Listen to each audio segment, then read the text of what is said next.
25,000 টাকার মধ্যে ভালো একটা স্মার্টফোন যদি আপনি খুঁজেন তাহলে এই ভিডিওটা আপনার জন্য।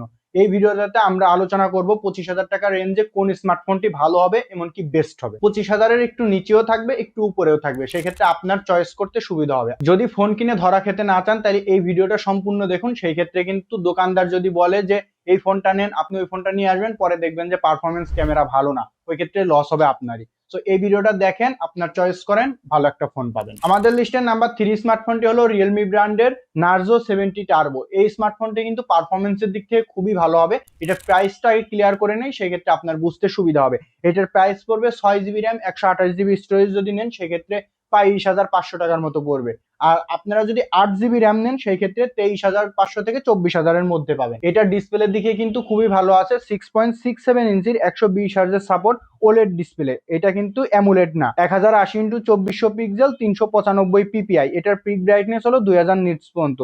এটা কিন্তু আউটডোরে ব্রাইটনেস জনিত কোনো প্রকার ইস্যু হবে না। এটার কিন্তু কালার অ্যাকুরেসি খুবই ভালো আছে। ইউটিউবে আপনারা 4K 60 FPS পর্যন্ত ভিডিও দেখতে পারবেন। এটা ডিসপ্লেতে একটা খারাপ আছে যে এখানে 120 হার্জটা দিয়েছে, সেটা কিন্তু কিছু কিছু অ্যাপসের ক্ষেত্রে বা ইউআই তে কাজ করার ক্ষেত্রে 120 হার্জটা পাওয়া যায়। আর রেগুলার ইউজে ইউটিউব চালান, ফেসবুক চালান, সেক্ষেত্রে কিন্তু আপনারা 60 হার্জ পাবেন। এইটা শুধু একটু খারাপ আছে, তাছাড়া ঠিকঠাক আছে। যেহেতু এটা পারফরমেন্স কেন্দ্রিক ফোন, সেই ক্ষেত্রে কিন্তু প্রসেসরটা ভালো হওয়া উচিত। আসলেই তাই। মিডিয়াটেকের ডায়মন্ডসিটি 7300 এনার্জি ব্যবহার করছে, 4 ন্যানোমিটার আর্কিটেকচারে বিল্ড করা। এটার আনতুত স্কোর দেখেন যদি, সেক্ষেত্রে 6.5 লাখের কাছাকাছি পাবেন। আর এটাতে কিন্তু অনেকগুলো অ্যাপস নিয়েও আপনারা কাজ করতে পারবেন। পারফরমেন্সের ক্ষেত্রে কিন্তু প্রসেসরের সাথে আরো দু একটা জিনিস থাকে, যেমন ইউআই পারফরমেন্সটা কেমন, এমনকি র্যাম রম কেমন। যদি এখানে আপনারা ইউআই দেখেন সেক্ষেত্রে কিন্তু ভালো আছে। ওরা রিয়েলমি ইউআই 5.0, আর এটাতে 3 বছরের ওএস আপডেট পাবেন, আর মেজর আপডেট পাবেন হলো 2 বছরের। এখানে অ্যান্ড্রয়েড 14 ব্যবহার করছে, 16 পর্যন্ত আপনারা পাবেন। আর র্যাম হলো 6 জিবি র্যাম 128 জিবি স্টোরেজ, আর 8 জিবি র্যাম 128 জিবি স্টোরেজ। আমি বলবো যদি আপনার বাজেটটা 1000 টাকা আপনি বাড়াইতে পারেন, সেক্ষেত্রে কিন্তু 8 জিবি র্যামটা আপনি অবশ্যই পেয়ে যাচ্ছেন। সো সেই ক্ষেত্রে গেম খেলার সময় 8 জিবি র্যামটা অনেক বেশি সাপোর্ট দিতে পারবে। এখানে পাবজিতে আপনারা 90 FPS পাবেন, তবে এটা মাত্র সংখ্যায়।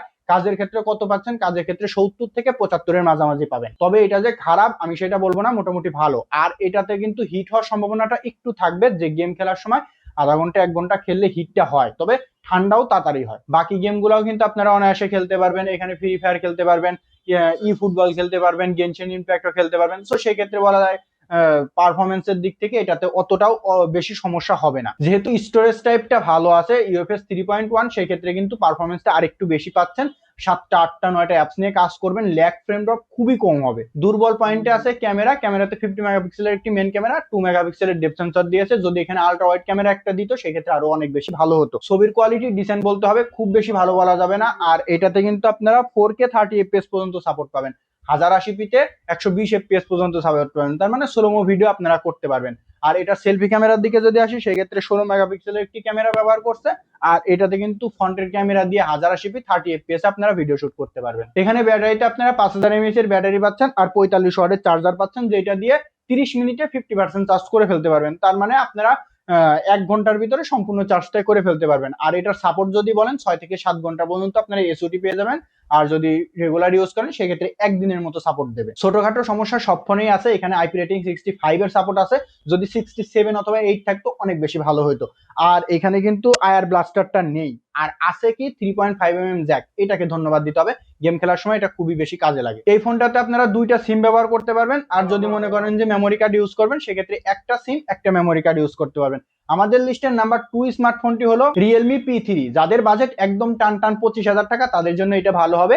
এটা আপনারা 128 জিবি ভ্যারিয়েন্টটা 25,000 টাকার মধ্যেই পেয়ে যাবেন। আর যদি 128 যান সেক্ষেত্রে 27,000 টাকা প্রাইসটা পড়বে। এই স্মার্টফোনটি আর 70 টার্বোর কনফিগারেশন কিন্তু প্রায় একই। এটা ডিসপ্লেতে ব্যবহার করছে 6.67 ইঞ্চির অ্যামুলেড ডিসপ্লে, 120 হার্জের support, 1080x2400 pixel, 395 PPI. Optical fingerprint sensor আছে, যেটাও কিন্তু খুবই ভালো। কালার অ্যাকুরেসি খুবই ভালো। আর এটাতে পিক ব্রাইটনেসটা 2000 নিটস পর্যন্ত আছে। আউটডোরে কোনো প্রকার সমস্যা হবে না, ইনডোরে তো সমস্যার কথা আসতেইছে না। ডিসপ্লেকে যদি মার্কিং করেন সেক্ষেত্রে অবশ্যই 7-8 পাবে 10-এর মধ্যে। আর এটার প্রসেসরে কি আছে? প্রসেসরে কোয়ালকম স্ন্যাপড্রাগন 6 Gen 4। এটা হলো মানে আমি যে 3টা স্মার্টফোন বলবো সবগুলোর চাইতে এটার প্রসেসর ভালো, পারফরমেন্সটা একটু বেশি ভালো। এটার AnTuTu স্কোর পাবেন 7 লাখের উপরে। এটার ইউআই হলো রিয়েলমি ইউআই 6.0, আর অ্যান্ড্রয়েড 15 ব্যবহার করছে। এটার পাবজির যদি গেম প্লে দেখেন সেক্ষেত্রে 90 FPS পর্যন্ত পাবেন। এটার এফপিএসটা কিন্তু ধরে রাখতে পারে 85-এর উপরেই সবসময় পাওয়া যায়। আর কল অফ ডিউটি, অ্যাশফল 9 এগুলাতেও 60 FPS ভালোই দিতে পারে। এখানে র্যাম টাইপ হলো LPDDR4X আর UFS 3.1 হলো স্টোরেজ টাইপ, যেই কারণে 7টা 8টা 9টা অ্যাপস নিয়ে কাজ করবেন, কোনো প্রকার ল্যাগ বাগ ইস্যু এগুলা খুবই কম হবে। দুর্বল পার্ট এইটারও সেম ক্যামেরা, আগেরটার ক্যামেরা আর এইটার ক্যামেরা সেম টু সেম, 50 মেগাপিক্সেলের মেইন ক্যামেরা, 2 মেগাপিক্সেলের ডেপথ সেন্সর, ছবির কোয়ালিটিও ডিসেন্ট, এমনকি ভিডিওতেও এটাতেও 4K 30 FPS পর্যন্ত আপনারা করতে পারবেন, আর 1080p 120 FPS করতে পারবেন। তার মানে 3 নাম্বারটা আর 2 নাম্বারটার ক্যামেরা সেম টু সেম। আমি অতটাও বেশি বলতে পারবো না, এটা 10-এর ভিতর 4 পাওয়ার যোগ্য। এটার ফুল ডিটেলস ভিডিও কিন্তু আমার চ্যানেলে আছে, আপনারা চাইলে আই বাটনে আমি লিঙ্কটা দিয়ে দেবো, আপনারা ওইখান থেকে দেখে আসতে পারবেন, সেই ক্ষেত্রে বুঝতে পারবেন যে এটা কতটা ভালো হবে এমন নাকি খারাপ হবে। সেলফিতে 16 মেগাপিক্সেলের ক্যামেরা ব্যবহার করছে, যেটাও কিন্তু মোটামুটি বলতে হবে। আর ব্যাটারিতে এখানে খুবই বেশি ভালো করছে, গেমিং ফোন যেহেতু নাম দিয়েছে, সো ব্যাটারিতে 6000 mAh এর ব্যাটারি ব্যবহার করছে আর 45 ওয়াটের চার্জার ব্যবহার করছে। 7-8 ঘন্টা এসওটি এমনিতেই পেয়ে যাবেন, আর 1.5 দিনের কাছাকাছি এটার থেকে সাপোর্ট পাওয়ার সম্ভাবনা আছে। আদার্স যদি দেখি এটাতে একটু ভালো আছে, আইপি রেটিং 68-69 এর সাপোর্ট আছে, মানে 2.5 মিটার পানির নিচে আপনারা 30 মিনিট পর্যন্ত এই ফোনটাকে সার্ভাইভ করাইতে পারবেন, কোনো প্রকার সমস্যা হবে না। আর নয়েজ ক্যান্সেলেশন মাইকটাও এটাতে আছে খুবই ভালো, 3.5 জ্যাকটা এখানে আছে, সেটাও কিন্তু খুবই ভালো। সো বলা যায় পোর্টস এন্ড বাটনের দিক থেকে এটা কিন্তু খুবই ভালো। আমরা লিস্টে যে নাম্বার 1 স্মার্টফোনটি রাখছি, এটা কিন্তু সব দিক থেকে স্বয়ংসম্পূর্ণ, অনেকের মানে 100%-এর ভিতর 90% পিপলের এটা পছন্দ হবে, কারণ এটা হলো নাথিং CMF 2 Pro, যেটার ক্যামেরাও ভালো, পারফরমেন্সও ভালো, ডিসপ্লেও ভালো, আপনার ইউআই পারফরমেন্সও ভালো। তো সেই ক্ষেত্রে কারোরই অপছন্দ হওয়ার মতো না। তবে এটার প্রাইসটা একটু বেশি পড়বে, এটার প্রাইস পড়বে আপনার 8GB র্যাম, 128GB স্টোরেজটা 28,000 টাকা। ডিসপ্লেতে ব্যবহার করছে 6.77 ইঞ্চি 120 হার্জ সাপোর্টের সাথে অ্যামোলেড ডিসপ্লে। HBM মোডে আপনারা 1300 নিটস পর্যন্ত পিক ব্রাইটনেস পাবেন, আর নর্মাল ভাবে কিছু কিছু অ্যাপসের ক্ষেত্রে 3000 নিটস পর্যন্ত পিক ব্রাইটনেস পাবেন। আর এখানে HDR10 এর সাপোর্ট আছে, 1080x2392 পিক্সেল পাচ্ছেন, PPI 388, ফিঙ্গারপ্রিন্ট সেন্সরটাও আছে, in display fingerprint sensor. So ডিসপ্লেতে আমি কোনো প্রকার সমস্যা দেখতেছি না। তবু যদি আপনারা মনে করেন ফুল ডিটেলস ভিডিও দেখবেন, আমি আই বাটনের লিঙ্কটা দিয়ে দেবো, সেক্ষেত্রে আপনারা ওইখান থেকে দেখে আসতে পারেন সম্পূর্ণ, সেক্ষেত্রে আপনাদের ধারণাটা আরো বেশি ক্লিয়ার হবে। দেখে এটার প্রসেসরে কি ব্যবহার করছে, এখানে মিডিয়াটেকের ডায়মন্ডসিটি 7300 Pro ব্যবহার করছে। এটা কিন্তু 4 ন্যানোমিটার আর্কিটেকচারে বিল্ড করা, সো এটার পারফরমেন্সটা খুবই বেশি ভালো হবে। আর আন্তর্দ স্কোর যদি দেখেন সেক্ষেত্রে 6.5 লাখের উপরে পাচ্ছেন। আর অ্যান্ড্রয়েড 15 এর উপর রান করতেছে, 3 বছরের আপডেট আপনারা এখানে পাবেন। সো আপডেটের দিক থেকেও কিন্তু এটা খুবই বেশি আগায় থাকবে। দেন এটাতে আপনারা ওএস হিসেবে পাবেন নাথিং OS 3.0, এটাতে কিন্তু 4 বছরের ওএস আপডেট পাবেন। আর র্যাম পাচ্ছেন 8GB 128GB স্টোরেজ, আর এখানে র্যাম টাইপ LPDDR4X আর স্টোরেজ টাইপ হলো UFS 2.2। যদি মনে করেন UFS 2.2 দিয়ে ওরা খারাপ করছে, আসলে আমি বলবো না, পারফরমেন্সটা কিন্তু খুবই ভালো। 8টা 9টা অ্যাপস নিয়ে কাজ করবেন, ল্যাগ ফ্রেম ড্রপ খুবই কম হবে। এর মূল কারণটাই হলো নাথিং এর অপটিমাইজেশন ভালো, ইউআইটা অনেক বেশি ভালো, স্মুথ, এই কারণ। ক্যামেরাতে যদি আসি সেক্ষেত্রে 50 মেগাপিক্সেলের মেইন ক্যামেরা, 50 মেগাপিক্সেলের টেলিফটো লেন্স ব্যবহার করছে, যেখানে 2x এ অপটিক্যাল জুম আপনারা এখানে পাবেন। আর এখানে ব্যবহার করছে 8 মেগাপিক্সেলের আলট্রা ওয়াইড ক্যামেরা। ক্যামেরাতে কি নেই, যা যা চাওয়ার আছে সবই আছে, 3টা ক্যামেরাই ব্যবহার করছে, কোনো কমতি আমি দেখতেছি না। সম্পূর্ণ ভিডিওটার জন্য আমি আই বাটনের লিঙ্কটা দিয়ে দেবো, আপনারা একটু দেখে আসেন কষ্ট করে। ছবির কোয়ালিটি খুবই ভালো পাচ্ছেন, জুম ছবিগুলাও কিন্তু খুবই ভালো পাবেন।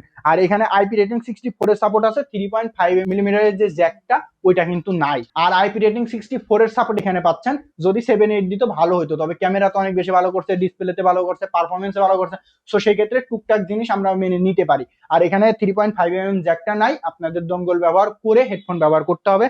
আর ব্যাটারিতে 5000 mAh এর ব্যাটারি ব্যবহার করছে, 33 ওয়াটের ফাস্ট চার্জার ব্যবহার করছে, এটাও কিন্তু খুবই ভালো। সো যাদের পারফরমেন্সের দিক থেকে এবং কি ক্যামেরার দিক থেকে একটা গোছানো প্যাকেজ দরকার, বাজেটটা একটু বেশি আছে, তারা নাথিং CMF 2 ফোনটা নিতে পারেন, যে কেউ বলবে এটা ভালো ফোন। সো আমি 3টা স্মার্টফোনের কথা বললাম, দেখেন আপনার কোনটা পছন্দ হয়, কোনটা ডিজাইনের দিক থেকে ভালো লাগে, পারফরমেন্সের দিক থেকে ভালো লাগে, ক্যামেরার দিক থেকে ভালো লাগে, আপনারটা বেছে নেন, সেক্ষেত্রে ভালো হবে। আমি কিন্তু 3টা স্মার্টফোনই ভালোটা রাখার ট্রাই করছি। এই বাজেট আরো অনেক স্মার্টফোন আছে, আমি কিন্তু সেগুলা রাখি নাই, কারণ আপনাদের কনফিউজ যাতে আপনারা না হন সেই কারণে। সো আজকের মতো এই পর্যন্তই, দেখা হবে আরেকটা ভিডিওতে, ততক্ষণ পর্যন্ত আল্লাহ হাফেজ। আর আমাদের লাইক সাবস্ক্রাইব করতে ভুলবেন না।